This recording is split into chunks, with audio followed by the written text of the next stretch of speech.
अस्सलामु अलैकुम वरहमतुल्लाहि वबरकातुहू।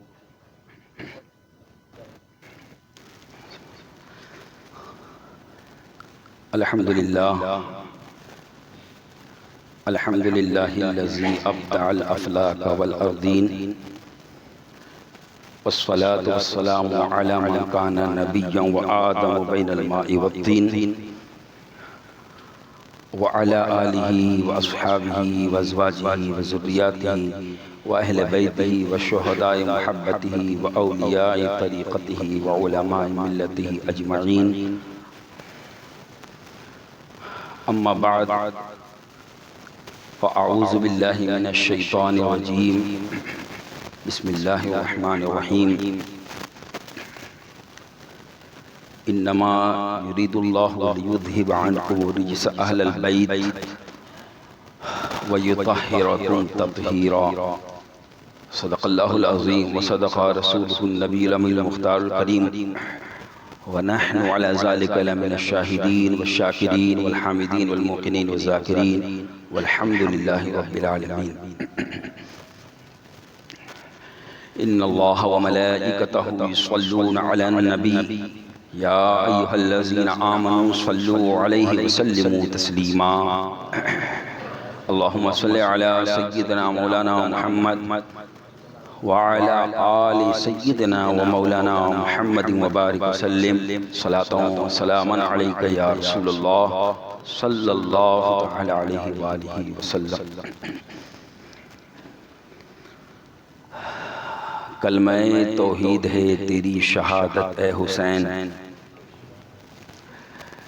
कलमे तौहीद है तेरी शहादत ए हुसैन, तू न होता तो न रह जाती ये सदाकत ए हुसैन।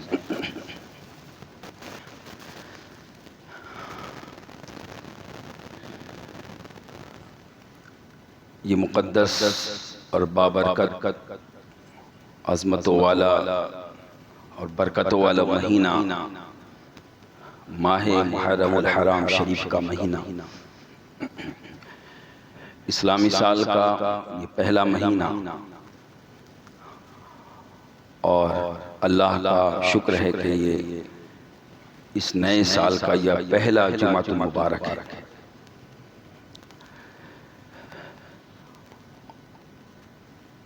और इस महीने की फजीलत और अज़मत जब से कायनात बनाई है अल्लाह तबारक व तआला ने, तब से लेके आज तक इस माह पाक की फजीलत और अज़मत मुसल्लम है। चूँकि मुफस्सिरीन इज़ाम ने इरशाद फरमाया कि जब आसमान से ज़मीन पर पहली बारिश हुई है तो वो यही महीना माह मुहर्रमुल हराम शरीफ का महीना था। और फरमाया कि जब अल्लाह तबारक व तआला ने जन्नत की तख्लीक फरमाई तो यही महीना माह मुहर्रमुल हराम शरीफ का महीना था। और जब अल्लाह रब्बुल इज़्ज़त ने आसमान, ज़मीन, चाँद और सूरज की तख्लीक फरमाई तो वो भी यही महीना माह मुहर्रमुल हराम शरीफ का महीना था। जब सय्यदना हज़रत नूह अलैहिस्सलाम की कश्ती जूदी पहाड़ पर ठहरी तो वो महीना भी यही माह मुहर्रमुल हराम शरीफ का महीना था। और तारीख़ वही आशूरे की 10 तारीख़ थी। इसी तरह हज़रत इब्राहीम अलैहिस्सलाम पर जब नारे नमरूद गुलजार हुई तो वो यही महीना मुहर्रमुल हराम शरीफ का महीना और 10 मुहर्रम हराम का महीना आशूरे का दिन था।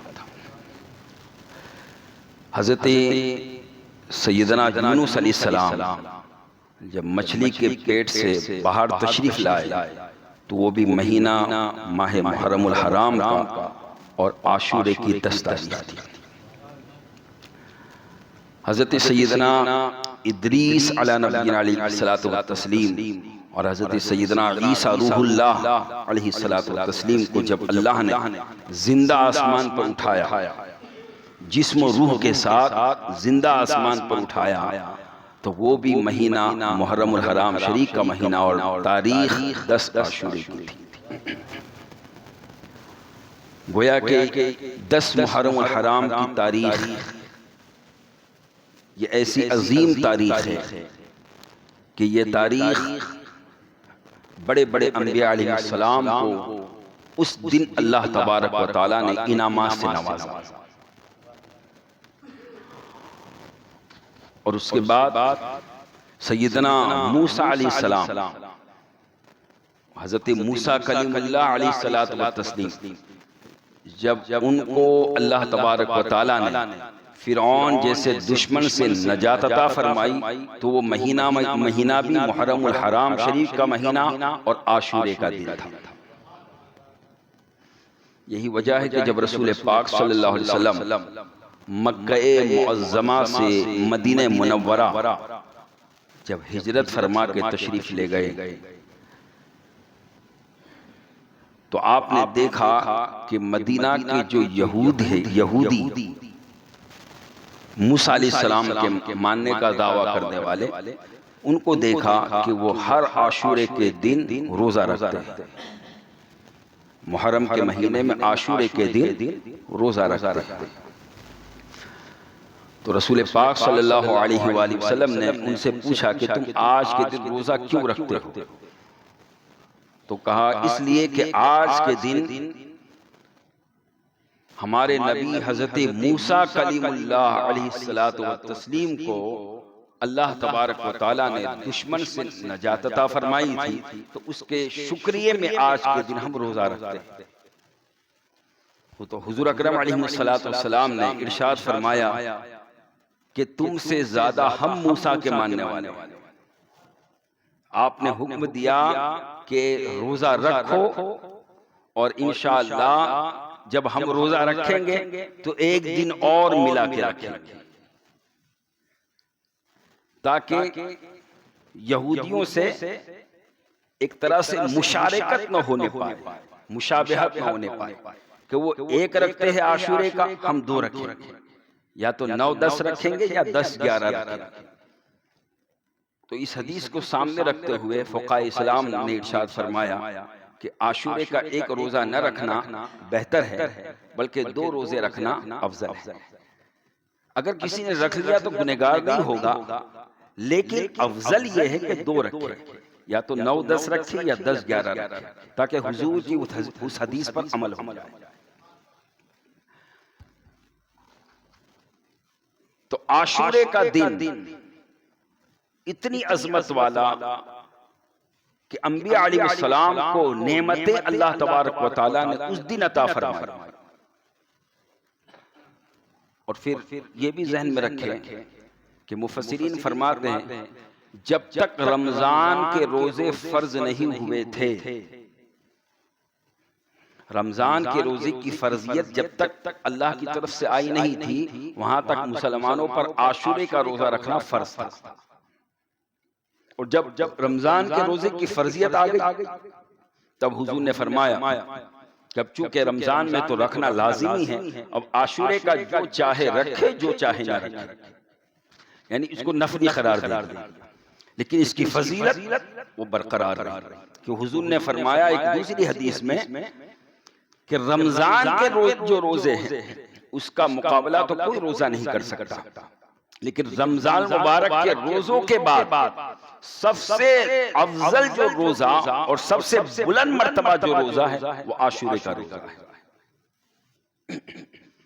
तो इन अहादीस को सामने रखते हुए मुसलमानों को चाहिए कि गुनाहों के काम से बचे, और जो काम का अहादीस मुबारका में हुक्म दिया गया है उस पर अमल करें। तो आशूरा का दिन इतना मुबारक दिन है कि रोजे का हुक्म है, इबादत का हुक्म है, और अगर हम लोग उसी दिन खेल कूद में गुजार दें और दिगर ऐसे कामों में गुजार दें जिसका कोई मीनिंग ना हो, जिसका कोई फायदा ना हो, तो फिर हमसे बड़ा बदबख्त और कौन होगा। कि आशूरे का दिन कि जिस दिन अल्लाह ने नबियों को बड़ी बड़ी नेमतें अता फरमाई और फिर अल्लाह रब्बुल इज्जत ने जब नवासे रसूल हजरत सैयदना इमाम आली मकाम इमाम हुसैन रज़ी अल्लाह तआला अन्हु के लिए शहादत का जो दिन मुंतखब फरमाया वो भी आशूरे का दिन। अब जो है कयामत तक आशूरे का दिन इतना चमकदार हो गया, इतना मुनव्वर हो गया कि कायनात के अंदर उस आशूरे के दिन पर याद हुसैन गालिब आ गई। और अहले अकीदत अहले मोहब्बत कहते हैं कि आशूरे का दिन अजमतों वाला पहले ही से था, लेकिन जब हुसैन की शहादत हुई करबला में तो इमाम हुसैन की शहादत की बरकत से ये दिन मजीद अजमतों वाला हो गया। गोया के इस दिन से हुसैन चमके और हुसैन से ये दिन चमका। इतना अजमत वाला दिन है आशूरे का दिन। अब हर एक अपने गरेबान में मुंह डालकर खुद गौर करे, खुद अपना मुहासिबा करे। क्या उस दिन हमारे लिए जायज हो सकता है, अच्छा हो सकता है कि हम अच्छे काम को छोड़कर उन कामों में लग जाए कि जो काम सिवाय नफ्सानी ख्वाहिशात को पूरा करने के, सिर्फ अपने मजा के लिए, सिर्फ अपनी तबीयत को खुश करने के लिए, उसके अलावा कुछ हासिल नहीं। ये तो एक अनपढ़ से अनपढ़ जिसको कुछ ना आता वो भी समझेगा कि भाई उछलने कूदने से, नाचने गाने से आखिर इस्लाम का क्या ताल्लुक। वो इस्लाम जो हमें शादी ब्याह के वक्त जो खुशी का मौका है उस वक्त म्यूजिक की इजाजत नहीं देता, उस वक्त नाचने कूदने की इजाजत नहीं देता, तो फिर वो आशूरे का दिन कि जो अहले बैत अतहार की शहादत और कुर्बानी का दिन।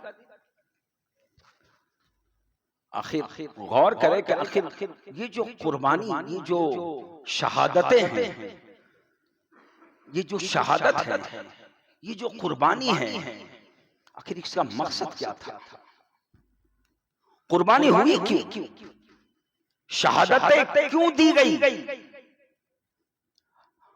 और हम तो समझते हैं कि हमें ऐसे ही ये सारा इस्लाम मिल गया, लेकिन जब हम गौर करें कुरान और हदीस में और तारीख में, हिस्ट्री में, जब हम अंदर गोता लगाए तो हमें पता चलता है कि इस इस्लाम को हम तक पहुंचाने के लिए बड़े बड़े नबियों ने, बड़े बड़े अल्लाह वालों ने कुर्बानी पेश की, तब जाकर ये इस्लाम हम तक पहुंचा है। बड़ी बड़ी कुर्बानियां, बड़ी बड़ी शहादत। यहूदियों ने हमारे आका सल्लल्लाहु अलैहि वसल्लम के तशरीफ लाने से पहले जो यहूदी थे, उन यहूदियों के ताल्लुक से कुरान में अल्लाह ने जिक्र फरमाया कि ये यहूदी कौम, ये ऐसी बदतर और बदतरीन कौम है कि जिनको बहुत सी नेमतें अल्लाह ने दुनिया में नबी के सदके मूसा अलैहिस्सलाम की दुआओं के तुफैल, कभी मन्नो सलवा मिल रहा है, आसमान से पका पकाया खाना मिल रहा है, कभी जो है उनके लिए मैदान तीह के अंदर न नहाने की जरूरत, न कपड़ा बदलने की जरूरत, कई कई दिनों तक उनके कपड़े भी पाक रहे, पाक साफ रहे। जब पानी की तलब हुई, मूसा अलैहिस्सलाम से कहा, हजरत मूसा अलैहिस्सलाम ने अल्लाह के हुक्म से पत्थर पर लाठी को मारा, 12 चश्मे जारी हो गए। और आपने फरमाया अब हर कबीला अपने अपने चश्मे से पिए। ये सारी नेमतें उन्हें मिल रही, लेकिन उन्होंने आखिर क्या किया? नेमतों को बदलते रहे, नाशुक्रियापन करते रहे। फिर उनकी बाद में नस्ल आती रही और मूसा अलैहिस्सलाम तशरीफ ले गए, फिर दूसरे नबी आते रहे। उनको राह रास्त की हिदायत देते रहे, अल्लाह के रास्ते की तरफ बुलाते रहे, हक बात की दावत देते रहे। लेकिन उनमें से बहुत से बदबख्त ऐसे थे जिन्होंने नबियों को कत्ल किया, जिसको अल्लाह रब्बुल इज्जत ने कुरान में फरमाया वयक़्तुलून नबिय्यीन बिग़ैरिल हक़, उन्होंने नबियों को शहीद किया, कत्ल किया, बिग़ैरिल हक़, बगैर हक़, बगैर हक़। सिर्फ बात क्या थी, वो अंबिया उन्हें हक के रास्ते की तरफ बुला रहे थे, सच्चाई के रास्ते की तरफ बुला रहे थे, उन्हें आखिरत की तरफ बुला रहे थे, उन्हें अल्लाह की रजा की तरफ बुला रहे थे, उन्हें जन्नत की तरफ बुला रहे थे, उन्हें इस्लाम की तरफ बुला रहे थे। लेकिन उन्होंने क्या किया, उन्होंने उन्हीं नबियों को शहीद किया।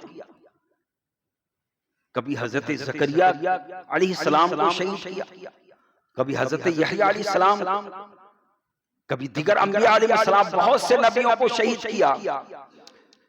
उसका मकसद जो अल्लाह ने बयान फरमाया कि उनका वो जो शहादत और शहीद करते थे, जो कत्ल करते थे, तो बगैर हक, बगैर हक के कत्ल करते थे। उनका कोई राइट न था, उनका कोई हक न था कि हक रास्ते की तरफ बुलाने वाले को जान से मार दिया जाए। और ये पहचान है कि जो इंसान जालिम होता है, जो इंसान अदल इंसाफ से दूर होता है, जो इंसान खुदा के खौफ से दूर चला जाता है, जिस इंसान के दिल के अंदर आखिरत का खौफ निकल जाता है, फिर वो इंसान बगैर हक किसी भी जान को मारने लगता है। और चीज आए कि नबियों की, अंबिया अलैहिस्सलाम, तो उन्होंने कुर्बानी क्यों पेश की? इसलिए पेश की नबियों ने कुर्बानी कि हमारी कुर्बानी, हमारी शहादत, हमने तो खून दिया, लेकिन आने वाली जो उम्मत है उस शहादत को याद करके वो हक के रास्ते पर चलने लगे, वो सच्चाई के दामन को थामे रखे, और उनके सामने ये बात वाज़ेह हो जाए कि दुनिया के अंदर, दुनिया में सबसे अजीम और सबसे अहम और सबसे ज्यादा कीमती जो रास्ता है, वो रास्ता है हक का रास्ता, वो रास्ता है इस्लाम का रास्ता, वो रास्ता है दीन का रास्ता, वो रास्ता है आखिरत का रास्ता, वो रास्ता है अल्लाह की रजा, अल्लाह के कुर्ब, अल्लाह की जन्नत का रास्ता। और उस रास्ते को पाने के लिए, उस रास्ते को पाने के लिए अगर जान लेनी पड़े तो हजरत खालिद बिन वलीद की तरह जान ले ले, और अगर जान देनी पड़े तो नबी और हुसैन की तरह अपनी जान दे दो। ये मकसदे शहादत है,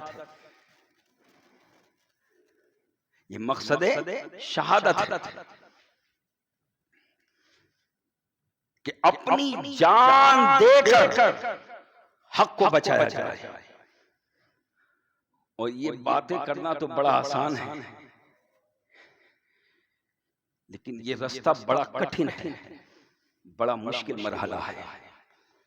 शहादत पा के हस्ती जिंदगी जावेद होती है, शहादत पा के हस्ती जिंदगी जावेद होती है। ये रंगीन शाम सुबह ईद की तमहीद होती है। जो अल्लाह के रास्ते में चले जाते हैं तब ये ना समझो कि अब उनकी शाम हो गई, उनकी रात हो गई, नहीं, शहादत पाके उन्होंने खुदा का कुर्ब हासिल कर लिया, वो खुदा के कुर्ब में पहुंच गए, और खुदा की रजा, खुदा की रजा उन्हें हासिल हो गई, और उनकी रूहें, उन शहीदों की रूहें जन्नत के अंदर, जन्नत के अंदर परिंदों को टोटों में वो रूहें शहीदों की जन्नत के दरख्तों की सैर करती है, जन्नत के ऊपर चहचहाती है। ये मकाम शहादत का मकाम, ये बड़ा ऊंचा मकाम है। कि रब ने कुरान मुकद्दस में जिन लोगों का जिक्र फरमाया कि मैंने उन पर इनाम किया, मैंने उन बंदों पर इनाम किया, उनमें से एक जमात का नाम तो नबियों की जमात, दूसरी जमात का नाम सिद्दीकीन की जमात, और तीसरी जमात का नाम शोहदा की जमात, और चौथी जमात सालिहीन और औलिया अल्लाह की जमात। ये चार जमातें हैं। नबी, सिद्दीक, शहीद, सालेह, औलिया अल्लाह, ये चार ग्रुप है, ये चार जमात है जिनके बारे में अल्लाह ने कुरान में वाज़ेह तौर पर फरमाया कि मैंने इन पर इनाम किया है। नबियों पर इनाम किया, सिद्दीकीन पर इनाम किया, शहीदों पर इनाम किया, सालिहीन औलिया अल्लाह पर इनाम किया। अब जब इन पर इनाम हुआ है, अब अगर हम चाहते हैं कि हम भी उस इनाम के हकदार हो जाए तो हमारे लिए लाजिम है कि हम इन चार जमात के पीछे लग जाए, सबसे मुंह मोड़ ले, सबसे ये देखे नबियों ने क्या कहा, नबियों ने क्या किया, सबसे मुंह मोड़ ले। समाज कुछ नहीं देने वाला, मुआशरा काम नहीं आने वाला, काम आएंगे तो ये चार जमात काम आएगी, नबियों की जमात, सिद्दीकीन की जमात, शोहदा और सालिहीन औलिया अल्लाह की जमात। बस ये चार जमातों को देखो कि नबियों ने क्या कहा, क्या किया, सिद्दीकीन ने क्या कहा, क्या किया, शोहदा सालिहीन, शोहदाए किराम ने क्या किया और क्या कहा, सालिहीन औलिया अल्लाह ने क्या किया और क्या कहा। जब हम इन चार जमातों पर नजर रखेंगे तो यकीन जाने फिर हमारे कदम कभी भी डगमगा नहीं सकते, हम कभी भी गुमराहियत की तरफ जा नहीं सकते, हम कभी भी गलत रास्ते को सही रास्ता समझ नहीं सकते। जो गलत है वो गलत है, जो सही है वो सही है। कभी भी हम जिक्र हुसैन के नाम पर, याद हुसैन के नाम पर हर गलत चीज को अच्छा नहीं कह सकते। जो गलत है जो गलत है, जो सही है वो सही है। याद हुसैन मनाने के लिए अगर हम चाहते हैं कि उनकी याद में हम एक नक्शा बना के रखें तो नक्शा बनाए, लेकिन नक्शा ऐसा हो जिसकी मिसाल आप ये देख रहे हो। ये मदीने मुनव्वरा का नक्शा है। जब जिसको देखेंगे, जब भी आपकी नजर इस नक्शे पर पड़ेगी, क्या याद आएगा? मदीना याद आएगा। नक्शे का मकसद ये है कि जब आप जिसका नक्शा है जब उसको देखे तो वो याद आए। ये मदीने का नक्शा, जब मदीने को देखे तो मदीना याद आए। करबला का नक्शा ऐसा हो कि करबला देखे तो करबला याद आए। अब ये नक्शे कि जिसमें कहीं परियां बन रही हैं, कहीं पता नहीं कौन सी सूरतें, कोई इतना ऊंचा कोई इतना नीचा, पता नहीं क्या क्या। आखिर बताइए क्या ये करबला का नक्शा है? ये नक्शे करबला की तौहीन है एक तरह से कि जो नक्शे करबला नहीं उसको तुमने नक्शे करबला समझ लिया। भाई मदीना मुनव्वरा का नक्शा है, अगर आप इसके गुंबद को बदल दे, इसके मीनारों को बदल दे, कोई दूसरा गुंबद लगा दो, कोई दूसरा मीनारा लगा दो, तो क्या अब हम कहेंगे कि ये मदीना का नक्शा? नहीं। क्यों? इसलिए कि जब उसकी हैयत बदल गई, शक्ल सूरत बदल गई, तो अब जो है उसका हुक्म बदल गया। अब उसका हुक्म बदल गया तो जैसे मदीना का गुंबद, मदीना का मीनार बदलने से वो नक्शा नहीं रहता, ऐसे ही करबला का गुंबद, करबला का मीनार बदलने से करबला का नक्शा नहीं रहता। और हुजूर आला हज़रत अज़ीमुल बरकत मुजद्दिद मिल्लत इमाम अहमद खान अली रहमतुल्लाह रिज़वान फरमाते हैं कि हर सुन्नी मुसलमान को चाहिए कि रोज़े इमाम आली मकाम का हूबहू नक्शा बनाकर पूरे साल अपने घरों में रखे। ये है अहले सुन्नत वल जमात के इमाम। अब बताइए वो तरीका बाकी रहा या बदल दिया गया?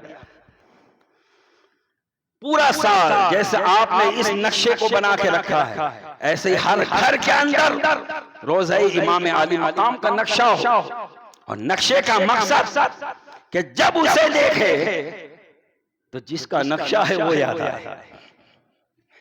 और ये जहन में रखे, ये नकल है, असल नहीं है। ये गुंबदे खजरा का जो नक्शा है ये असल नहीं है, ये नकल है। असल तो वही है जो गुंबदे खजरा है, असल वही है। असल का हुक्म और है, नकल का हुक्म और है।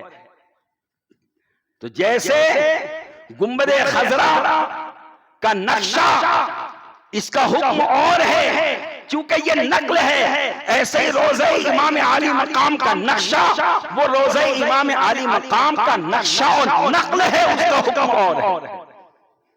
यानी जो काम आप मज़ार पे जाके करते हैं वो आप नक्शे पे नहीं कर सकते।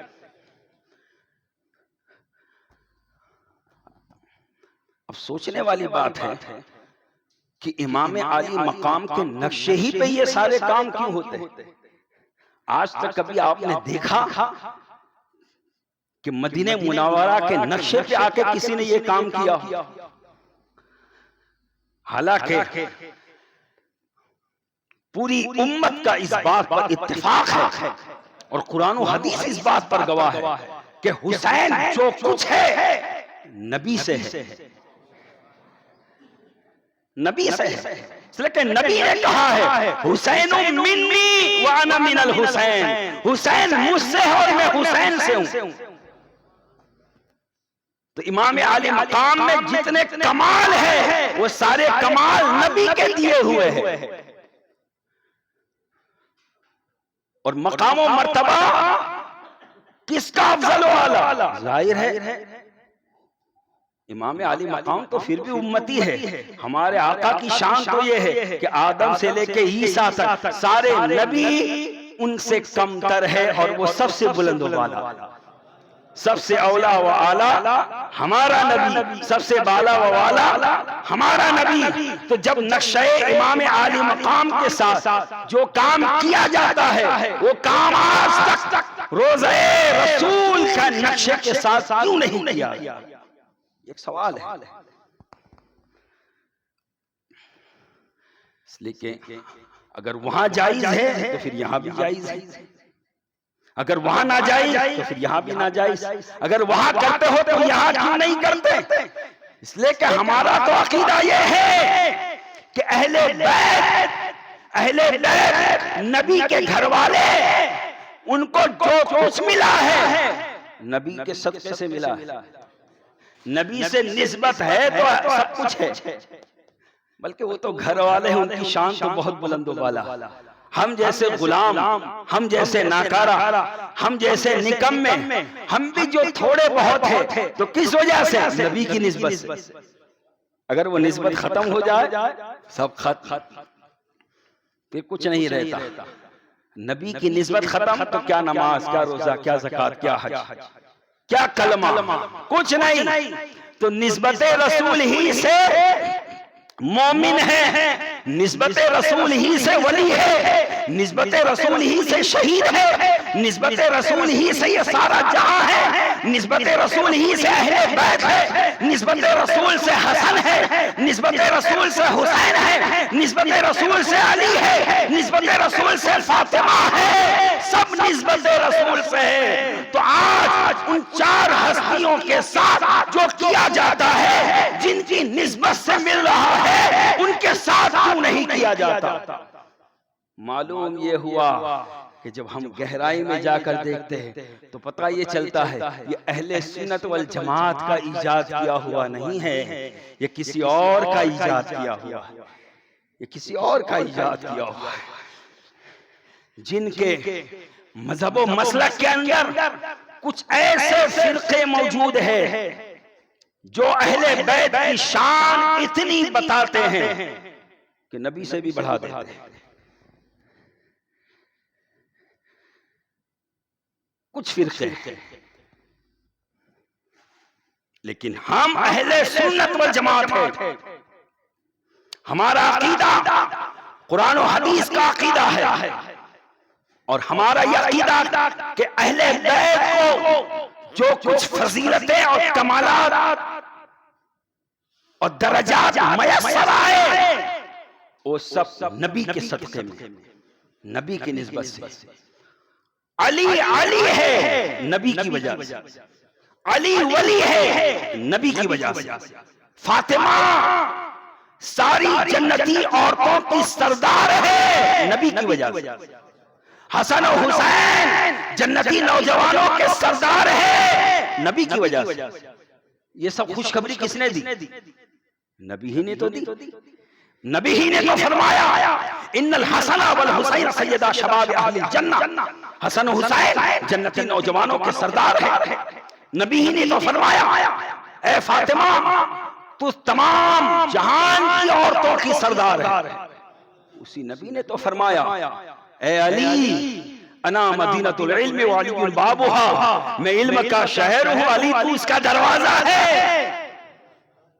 तो अगर नबी से अहले बैत को अलग करो तो फजीलत कुछ नहीं रह जाती, बल्कि ऐसी बात कहने वाला गुमराही के दलदल में चला जाता है। अगर गुमराहियत से, बदअकीदगी से, बदएतिकादी से अगर बचना है तो जरूरी है अहले बैत का दामन थामो, निगाहे मुस्तफा पर हो, नजरो ख्याल फिक्रो ख्याल नबी पर हो, नबी को न भूलो।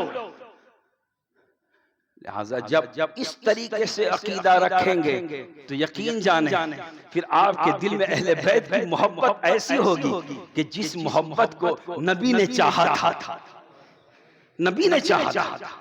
अहले बैत की मोहब्बत ये हम हमसे नहीं करते, बल्कि हमारा तो ईमान है नबी ने चाहा इसलिए हम मोहब्बत करते। हसन और हुसैन को अपने गोद में बिठाया और अल्लाह की बारगाह में अर्ज किया अल्लाहुम्मा इन्नी उहिब्बुहुमा, अल्लाह मैं इन दोनों से मोहब्बत करता हूँ, व उहिब्बुहुमा तू भी इन दोनों से मोहब्बत कर और उनसे भी मोहब्बत कर जो इन दोनों से मोहब्बत करे। तो हसन और हुसैन की मोहब्बत जुज़्वे ईमान है, ईमान का हिस्सा है। जिस दिल में इमाम हसन इमाम हुसैन से बुग़्ज़ और अदावत दुश्मनी हो वो ईमान वाला ही नहीं, उसका ईमान ही रुखसत हो। और बिहम्दिही ताला मैं यकीन की मंजिल से ये बात कह सकता हूं कि हर सुन्नी चाहे आलिम हो चाहे जाहिल हो, हर सुन्नी चाहे नेकोकार हो चाहे गुनहगार हो, लेकिन हसन हुसैन से बेपनाह मोहब्बत करता। झगड़ा इसमें नहीं है कि मोहब्बत नहीं, जो बात होती है वो इसमें होती है कि जब आप मोहब्बत का इजहार करते तो तरीका कौन सा अपनाते।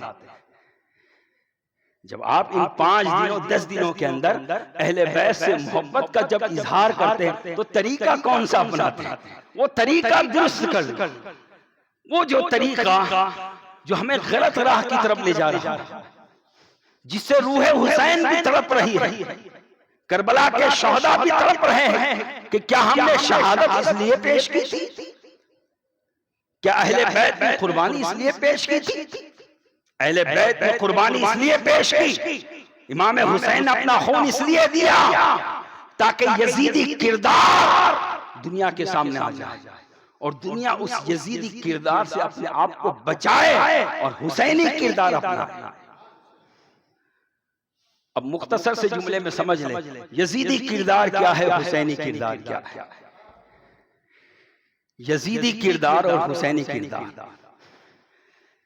यजीदी किरदार फिस्को फुजूर यजीदी किरदार, शराब नोशी यजीदी किरदार, जुगार खेलना यजीदी किरदार है,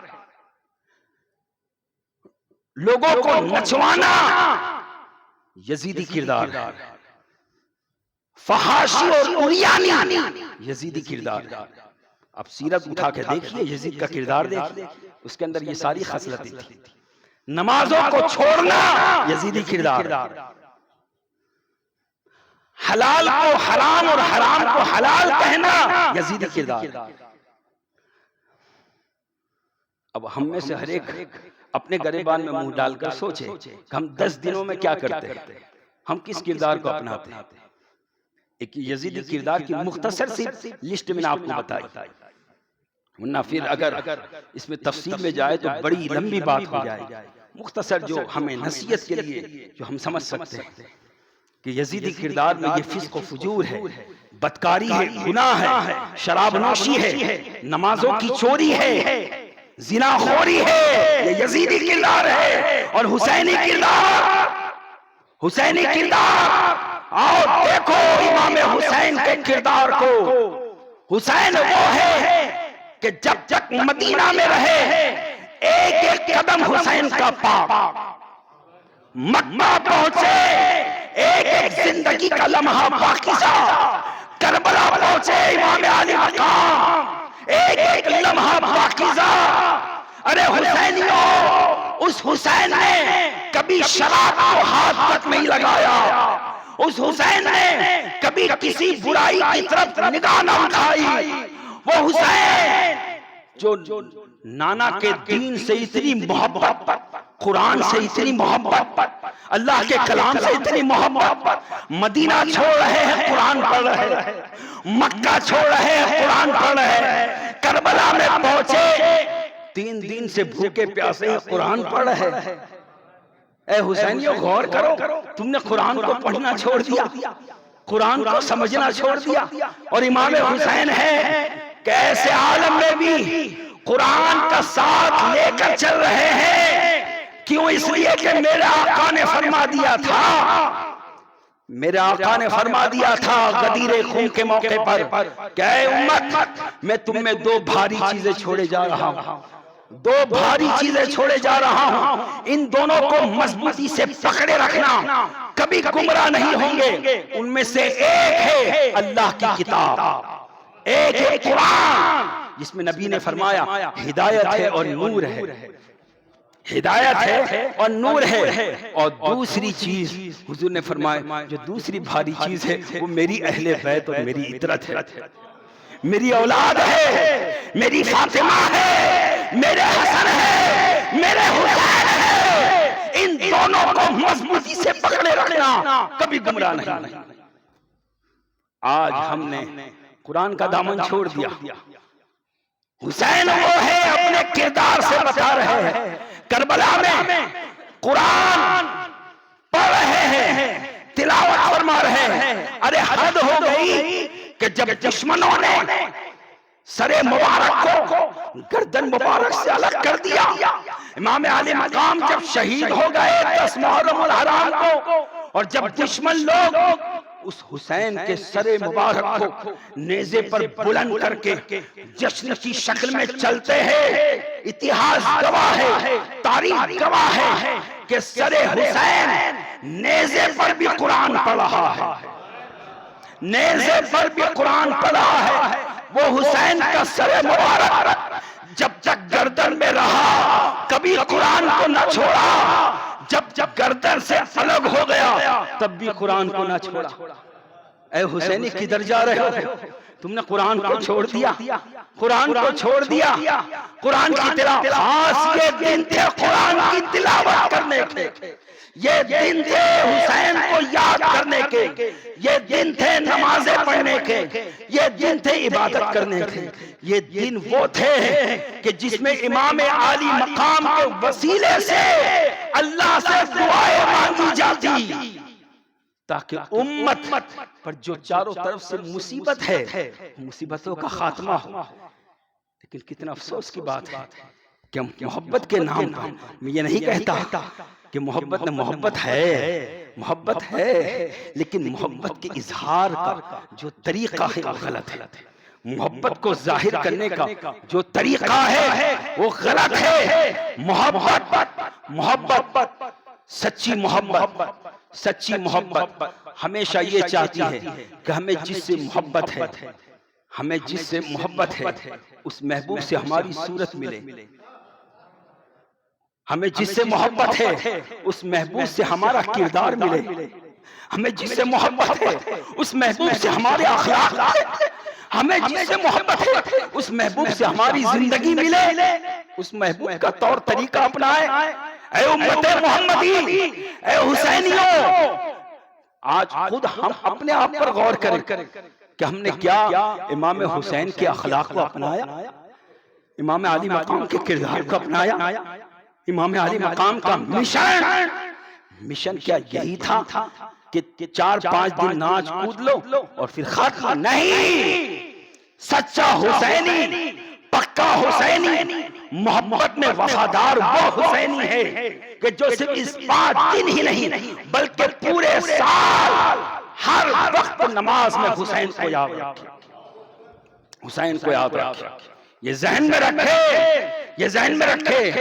हम जो इमाम कहे जाते हैं ये भी सदका है इमाम हुसैन का। ये मस्जिदों में जो अजानें बुलंद हो रही है ये भी सदका है इमाम हुसैन का। ये जुमा के दिन जो सच बात बयान हो रही है, हक बात बयान हो रही है, ये जुर्रत है इमाम हुसैन की तरफ से अता की। कयामत तक जो भी जुर्रत और बहादुरी और हक के रास्ते पर चलने वाला होगा वो हुसैन से मोहब्बत करने वाला होगा, वो हुसैन का चाहने वाला होगा। और इनकलाब हुसैन से मोहब्बत ही से आती है। इसीलिए किसी ने कहा कि हर दौर में उठते हैं यजीदी फितने, हर दौर में शब्बीर जन्म लेते हैं, हर दौर में शब्बीर जन्म लेते हैं। और किसी ने कहा कत्ले हुसैन असल में मर्गे यजीद है, इस्लाम जिंदा होता है हर करबला के बाद, इस्लाम जिंदा होता है हर करबला के बाद। वाखिर दावाना अनिल हम्दुलिल्लाहि रब्बिल आलमीन। अस्सलामु अलैकुम व रहमतुल्लाहि व बरकातहू।